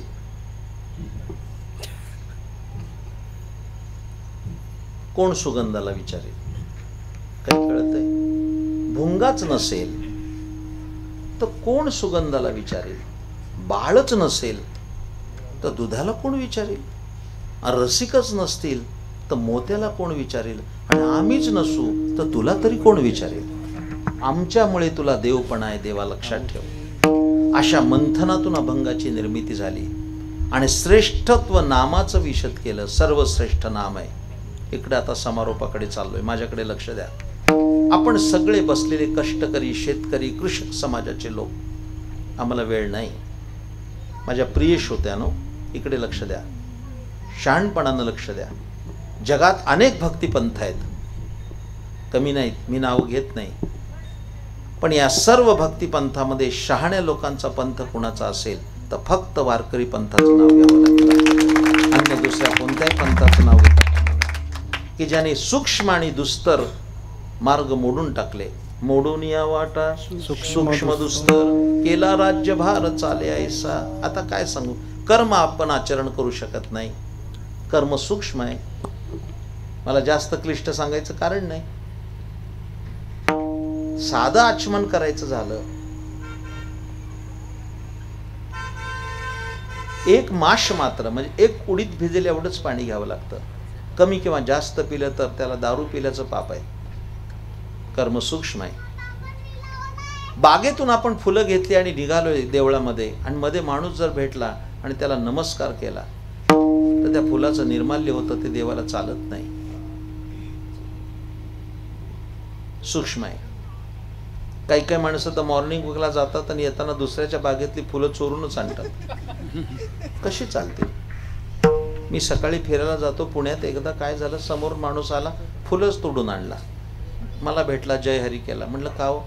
त्या माणसाने बाग लावली, त्याची फुलं तुम्ही चोरून आणली? नाही नाही म्हणले, विचारल्याशिवाय मी घेत नाही. कोणाला विचारलं? ते म्हणले झाडालाच विचारलं. म्हणजे काय हिकमतीचा माणूस आहे. आम्हाला वाटतं की आपण चुकीच्या लोकांना ज्ञानेश्वरी सांगतोय. कर्म सूक्ष्म आहे. योगाचं न बोललेलं उत्तम. आता इथंच बघतोय मी, यम नियम आसन प्राणायाम प्रत्याहार धारणा ध्यान समाधी या अष्टांग योग साधना पतंजली महाराज सांगितली. महर्षी पतंजलीनी यम नियम बाजूला टाका, आपण एका कीर्तनात 84 आसनं बदलतोय, तर काय तो योग करणार? माझ्या प्रिय श्रोत्यानं बसलेले सगळ्या माता भगिनीनो, सगळ्यात श्रेष्ठ जर साधन कोणतं असेल तर ते नामस्मरण. लक्षात ठेवा, नामासारखं साधन नाही. जेवढा वेळ मिळेल तेव्हा भगवंताचं नामस्मरण केलं पाहिजे. नाथ महाराज तर सांगतात, हरी बोला भांडता, हरी बोला कांडता. भांडताना हरिबाणा म्हटलंय हो, पण 45 वर्षात मी बघितलं नाही की 2 बायका भांडतायत सार्वजनिक नळावर. एक म्हणते रामकृष्ण हरी, दुसरे म्हणजे पुढे येशील तर बघ वासुदेव हरी. आणि भजनामध्ये हरी हरी आला, भांडणात आला तर तो भजन होईल. भाकरी करताना रामकृष्ण हरी म्हणावं, फोडणी टाकताना रामकृष्ण म्हणावं, तुम्ही रस्त्याने जाताना रामकृष्ण हरी म्हणावं. कधीही कुठेही कसंही आणि केव्हाही नामस्मरण केलं तर ते फलदायी आहे. लहान मुलाला आंघोळ घालताना म्हणा, मी बाळकृष्णाला आंघोळ घालते, परमार्थ आहे. किती सोपं सांगितलंय आम्हाला, किती सोपं. फक्त एक प्रश्न आहे, मी जे सांगितलंय शेवटी सांगेल 9 वाजता. एक प्रश्न, इकडं लक्ष द्या. संतोषराव, एवढं नाम श्रेष्ठ आहे, एवढं नाम श्रेष्ठ आहे, इकडे लक्ष द्या. एवढं नाम श्रेष्ठ आहे तर लोक का घेत नाहीत? माझा प्रश्न आहे. एवढं नाम श्रेष्ठ आहे तर लोक का घेत नाहीत? याचं कारण मी शोधलं. नाम श्रेष्ठ आहे, पण नामात पण एक दोष आहे. आणि कोणता दोष आहे हे जाहीर सांगतो, रेकॉर्डिंग चालू आहे, लाखो लोक बघतील, पण मी जाहीररित्या सांगतो, नामात एक दोष आहे आणि तो दोष असल्यामुळे लोक घेत नाहीत. आणि नामाचा दोष काय आहे तर नाम फुकट आहे, एवढा त्याचा दोष आहे, एवढा दोष आहे. ते जर 1,20,000 10 ग्रॅम असतं ना, 1,20,000 10 ग्रॅम तोळा, तर गुरुपुष्यामृताच्या योगावर माणसाने ग्रॅम ग्रॅम घेऊन ठेवलं असतं. पण माझ्या प्रिय श्रोत्यानं, नाम फुकट जरी असलं तरी ते चोखट आहे असं जनाबाई लिहितात. सगळ्यांनी कंठरवानं देवाचं नामस्मरण करावं, हाच या अभंगाचा अर्थ आहे. नाम सप्ताह आरंभीचा दिवस आहे म्हणून काही चिंतन केलंय. तुम्हाला भेटून मला समाधान झालं. 5 गोष्टी शेवटी सांगणार आहे.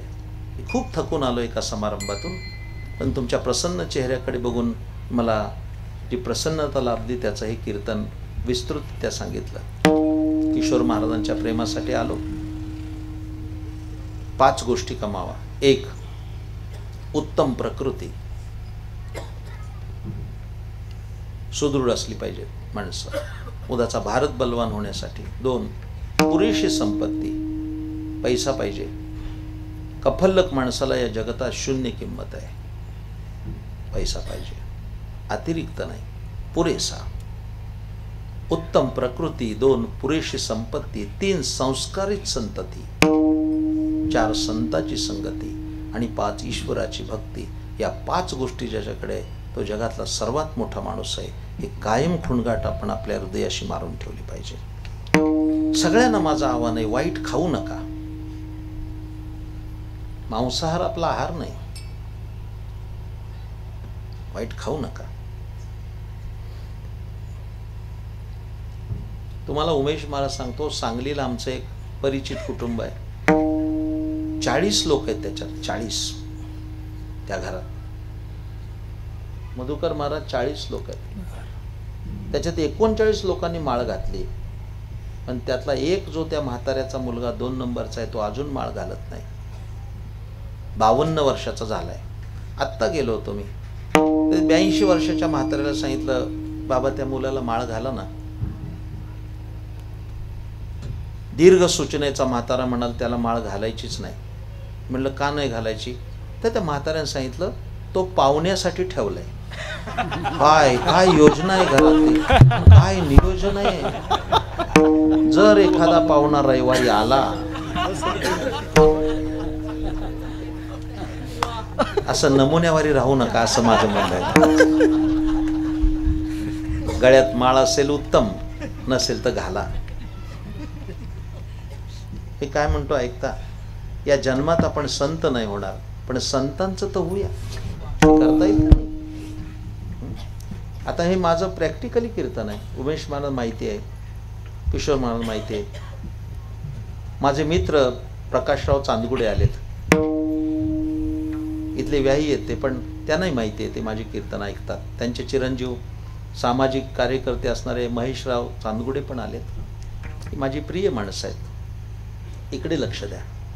माझ्यावर आलेले शाही आखाड्यामध्ये ज्यांना महंत किताब मिळाला असे महंत गणेशदास पण आलेले आहेत. उत्तम इंजिनियर डिग्री घेणारे प्रीतम कबाडी आलेत, पार्थ पाटील आलेत. हे माझ्या समवेत आलेले सगळे माझे प्रिय लोक. सगळ्यांना सांगतो, इकडे लक्ष द्या. एकदा माझ्या कीर्तनाला कोण होतं माहिती आहे का? खूप गर्दी होती सांगलीला. एक पटक्यावाला म्हातारा बसला होता. मला काय माहिती आहे, 5-10 हजार लोक. तुम्ही तर फार थोडे लोक बसलाय. 5-10 हजार लोक होते. कीर्तनामध्ये हार घालायला जे कार्यकर्ते आले त्याने विचारलं, ते पटक्यावाले बाबा बघितले का, ओळखलं का? नाही. काय कारण ओळखायचं? ते म्हणले, ते सामान्य नाहीत, ते बापू बिरू वाटेगावकर. मला घाम फुटला कीर्तनात. तुम्हाला माहीत नसेल, बापू बिरू वाटेगावकर 7 खून केले त्यांनी. त्याच्यावर पिक्चर निघालाय, बघा तुम्ही. माझ्या मांड्या विठ्ठल विठ्ठल करायला लागले चालू कीर्तनात. मी लगेच सांगितलं की मी आत्तापर्यंत वाल्या कोळी सांगितला, आज बघितला. 7 खून केले. नंतर माझ्याच हस्ते त्यांचा सत्कार झाला बापूंचा.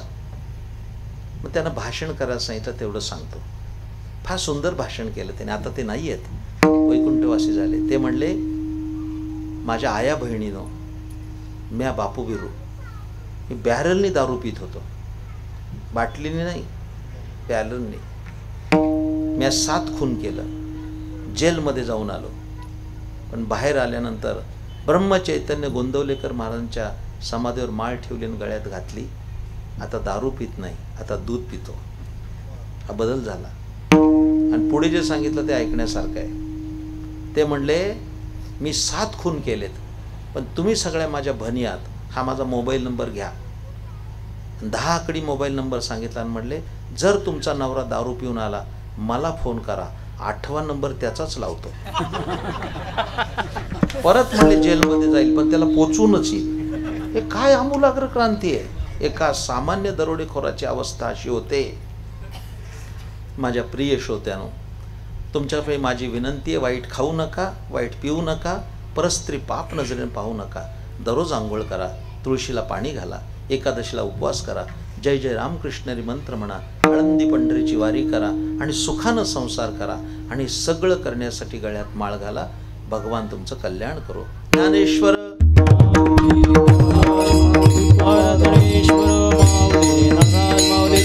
ज्ञानेश्वर माऊली नारदाद माऊली ज्ञानेश्वर माऊली ज्ञानेश्वर माऊली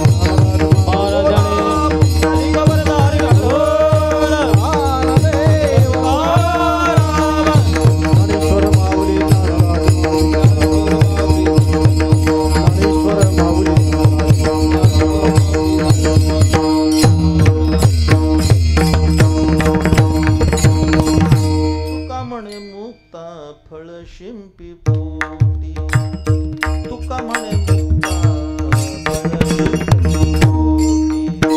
तुका म्हणे मुक्ता फळ शिंपी पोटी तुका म्हणे मुक्ता फळ शिंपी पोटी नाही त्याची भेटी भोगती नाही त्याची भेटी भोगती तैसे तुझं ठावे नाही तुझे नाम तैसे तुझं ठावे नाही तुझे नाम भोगती नाही भोगती तैसे तुझं ठावे नाही तुझे नाम तैसे तुझं ठावे नाही तुझे आम्हीच ते प्रेम सुख जानो आम्हीच ते प्रेम सुख जानो तैसे तुझं ठावे नाही तुझे नाम तैसे तुझं ठावे नाही तुझे नाम आम्हीच ते प्रेम सुख जानो आम्हीच ते प्रेम सुख जानो तैसे तुझे ठावे नाही तुझे नाम तैसे तुझे ठावे नाही तुझे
पंढरीनाथ भगवान जय माऊली.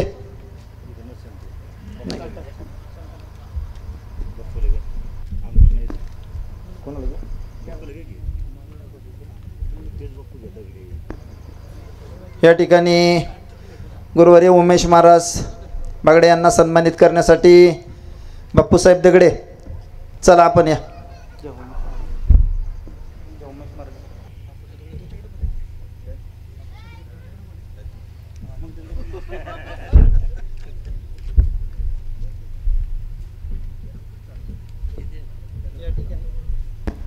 हॅलो. या ठिकाणी आजच्या दुसऱ्या दिवशीचे जागर माता जोगेश्वरी भजनी मंडळ वाडेबोलाई व गावडेवाडी भजनी मंडळ यांचा हरिजागर या ठिकाणी होईल. आजचे अन्नदाते आपले गुरुवर्य रखमाजी भाऊ बैरू दगडे, त्याचप्रमाणे बापूसाहेबजी दगडे, उद्योजक अंकुश रघुनाथ शिंदे यांचा आजचा अन्नदानाची सेवा राहील